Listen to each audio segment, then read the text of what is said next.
Et donc, je remercie Sylvie Vanlin, dès à présent, pour l'investissement qu'elle met dans ce travail au CCAS, parce que je sais combien elle y met beaucoup de temps, d'intelligence, et surtout, vous le verrez, elle a fait là un travail remarquable, collaboratif, et donc je tiens déjà dès à présent à l'en remercier. Sylvie Vanlin.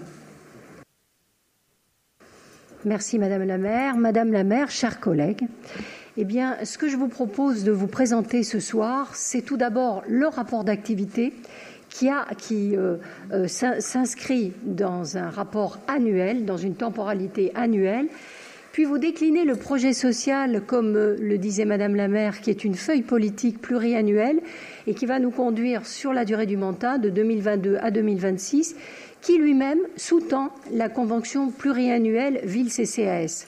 Tout cela, bien sûr, c'est une innovation dans le fait que la convention a comme socle un projet social, ce qui est nouveau.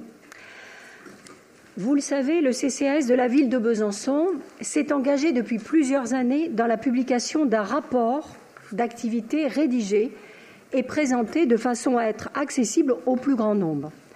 Ce rapport s'inscrit dans une démarche de faire savoir et de valorisation des actions du CCAS. C'est une démarche qui correspond à l'axe 6 du nouveau projet social 2022-2026, dont je vous donnerai l'explication tout à l'heure. Alors pourquoi un tel rapport ? Pour répertorier et illustrer de façon synthétique les actions de l'ensemble des directions et services du CCAS, et en cela, il est un outil de communication transverse, de valorisation des missions et d'attractivité des métiers du CCAS au sein de ses services, comme également vis-à-vis de l'ensemble des directions et des services de la ville et de la communauté urbaine avec lesquels l'établissement public interagit constamment.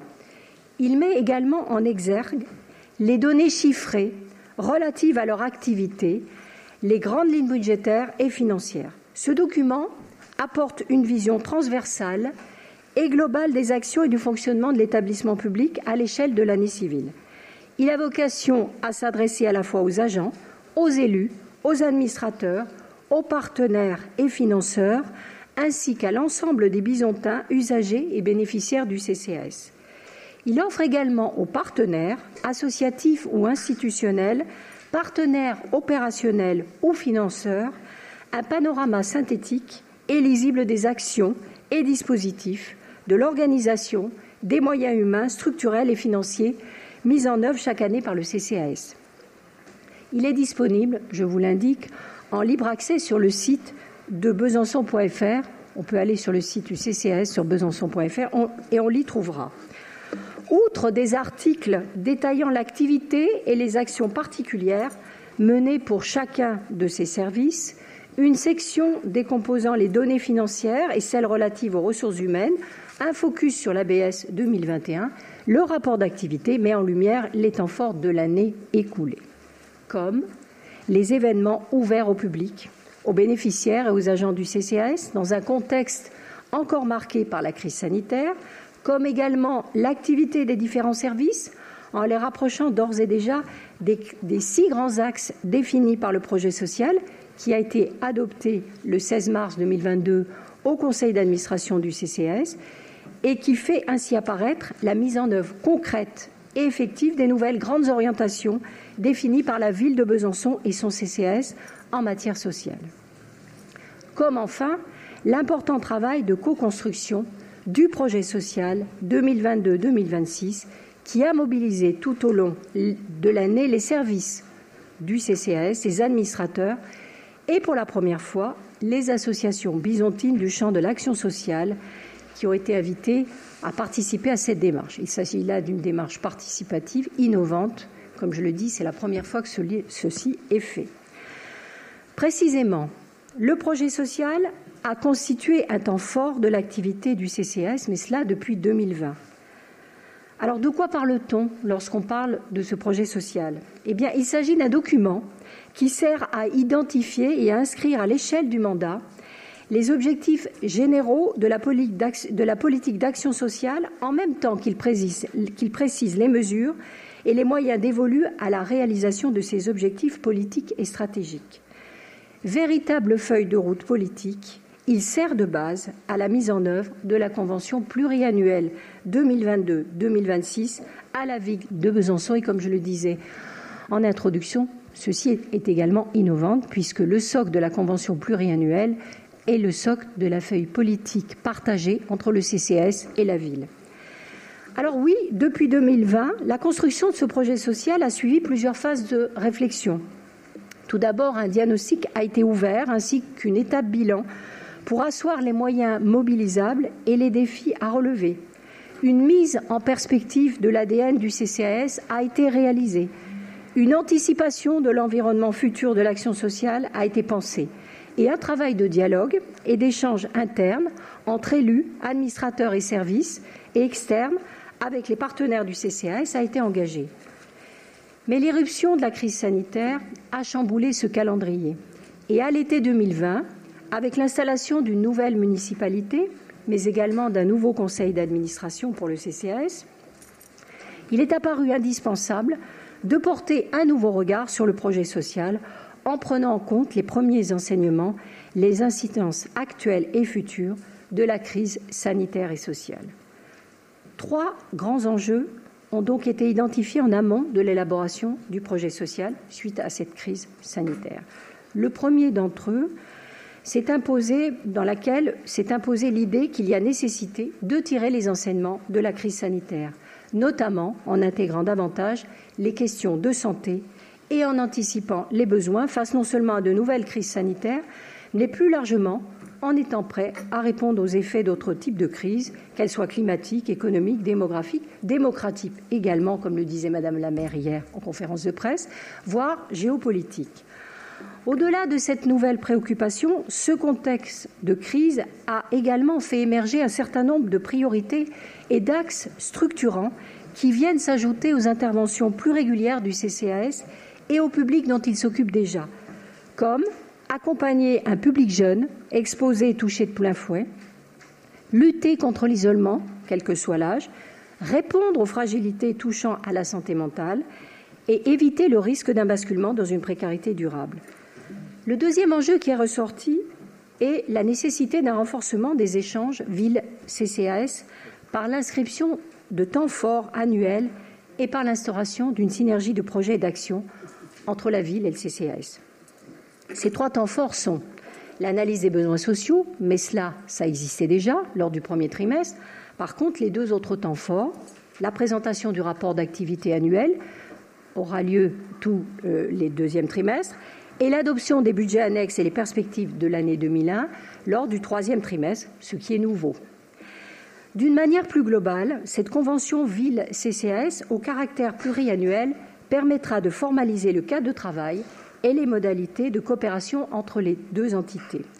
Enfin, le 3e enjeu, c'est l'attractivité des métiers, en particulier des métiers de l'aide à la personne, bien sûr nécessités par la dimension RH de l'action sociale et des métiers de l'aide à la personne en tension. Il faut souligner donc le caractère innovant de l'élaboration de ce projet social, puisqu'il est habituellement issu d'une co-construction entre les directions et les services, puis soumis aux administrateurs.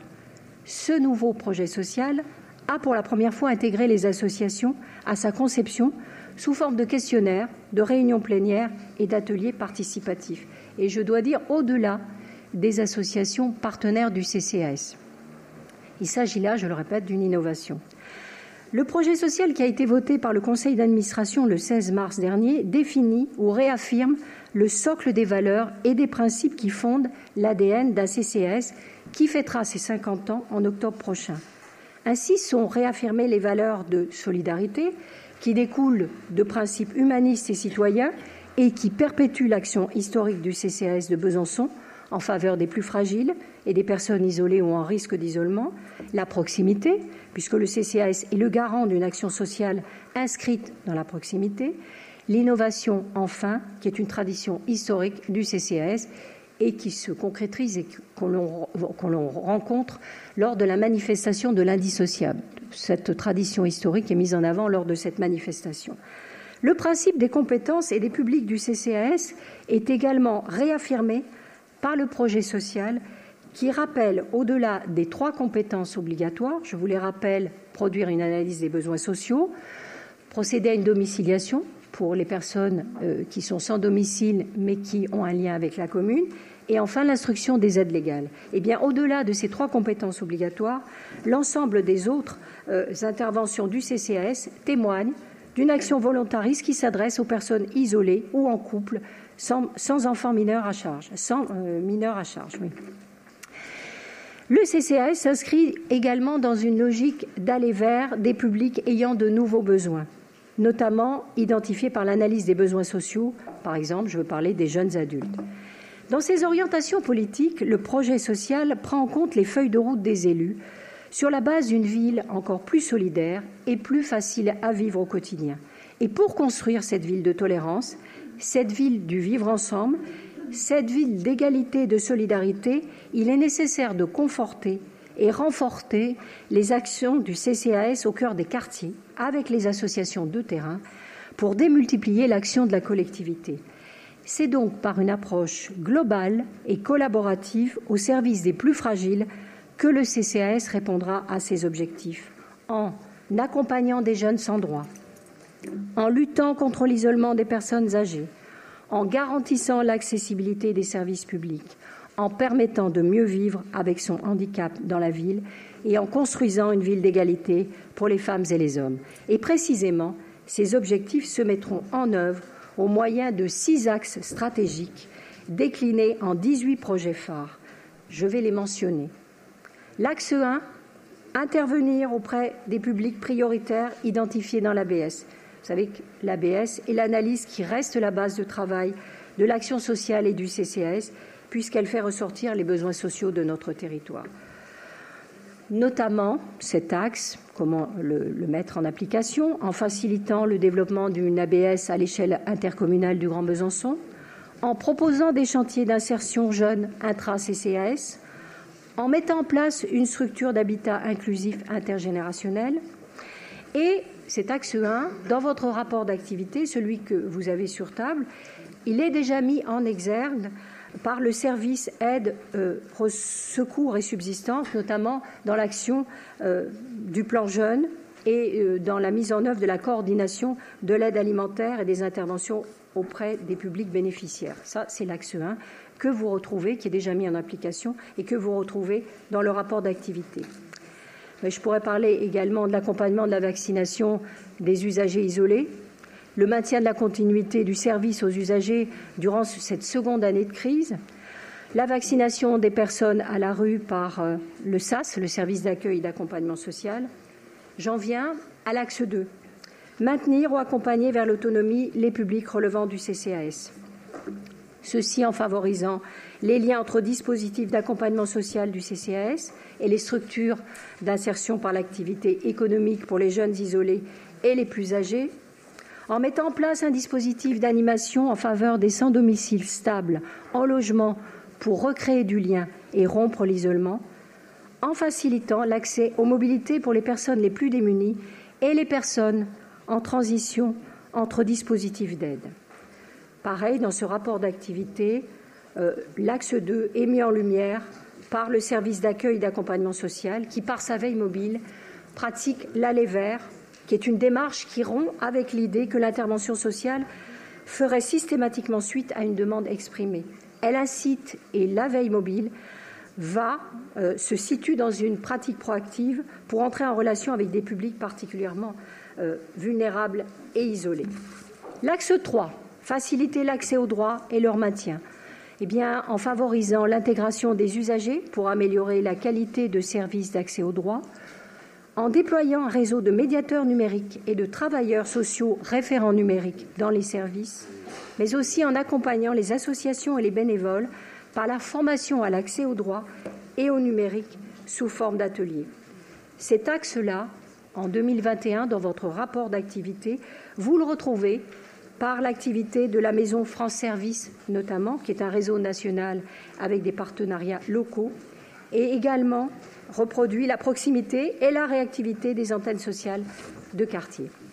L'axe 4, faire du CCAS l'interlocuteur majeur des politiques du handicap et de l'âge, en renforçant la réponse aux conséquences du vieillissement et en créant des dispositifs de prévention de la perte d'autonomie dans le label Ville Amie des aînés, en renforçant l'implantation de groupes d'entraide mutuelle dans un quartier prioritaire et en veillant à l'accessibilité des établissements recevant du public et en généralisant l'usage des documents faciles à comprendre. Pareil, dans votre rapport d'activité, cet axe se concrétise par l'activité de la Maison des seniors et par les nombreuses activités qu'elle déploie, comme les rendez-vous de l'âge. L'axe 5, optimiser les moyens, les ressources et le patrimoine du CCAS pour, bien sûr, pérenniser son action de service public. En modernisant le patrimoine immobilier géré par le CCAS et en développant les investissements éco-responsables. En établissant un plan d'action pour favoriser le bien-être et la qualité de vie au travail des agents et en prévenant la pénibilité au travail. Et en créant un réseau d'associations s'appuyant sur un répertoire partagé spécifiant les champs d'intervention dans le domaine de la solidarité. Dans le rapport d'activité, vous voyez que cette axe s'est illustrée notamment par le renforcement de l'attractivité des métiers de l'aide à la personne. Enfin, l'axe 6, faire savoir et valoriser l'action du CCAS qui parle de lui-même en établissant une charte municipale de l'action sociale avec les associations, comme un peu c'est fait avec la charte alimentaire qui coordonne les associations d'aide alimentaire, mais aussi en établissant une politique de communication du CCAS pour mieux articuler valorisation des actions et mobilisation interne, et en créant un événement annuel ou semestriel dédié aux acteurs de l'action sociale. C'est ce que les associations nous ont demandé lorsque nous avons collaboré pour le projet social. Enfin, le projet social expose les leviers et les outils de pilotage qui permettent sa mise en œuvre. Leviers humains et en matière de ressources humaines, les leviers fonctionnels et organisationnels, et puis les leviers partenariales et médias, ainsi bien sûr que des outils de pilotage et de suivi. Donc ce projet social 2022-2026 s'est inscrit dans un contexte de fragilité et s'inscrit dans un contexte de fragilité sociale accentué du fait de la crise sanitaire et dans un besoin de participation accrue des acteurs de terrain et des habitants aux décisions publiques. J'en viens à la convention pluriannuelle. Cette convention pluriannuelle est mise en place et elle précise, bien sûr, comme toute convention, les modalités et la coopération entre la ville et le CCAS. Elle détaille ainsi des objectifs en termes stratégiques et opérationnels, mais également financiers.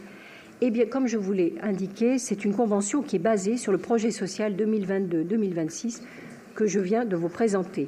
Elle vient renforcer les liens ville-CCAS puisqu'elle prévoit de maintenir le caractère pluriannuel du partenariat ville-CCAS à l'échelle du mandat actuel et que le CCAS vienne, comme je vous l'ai dit, présenter en conseil municipal son activité auprès de la ville lors des 3 temps forts que je vous ai exposés tout à l'heure, l'ABS, le rapport d'activité et l'adoption des budgets annexes et les perspectives de l'année N+1.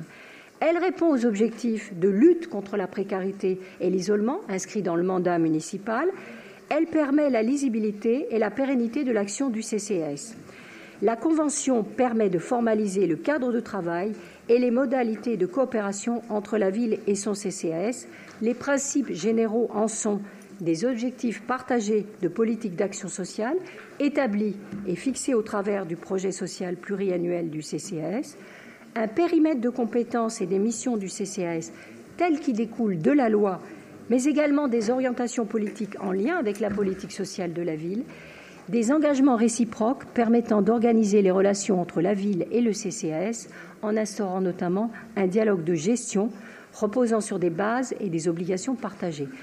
C'est une convention souple qui est en capacité de s'adapter aux évolutions réglementaires et budgétaires. Je vous remercie de votre attention. C'était un peu long, mais il y avait 3 rapports à présenter et qui se tiennent. Le rapport d'activité, la convention, bien sûr, et le projet social, qui est la feuille de route politique sur laquelle tout se base.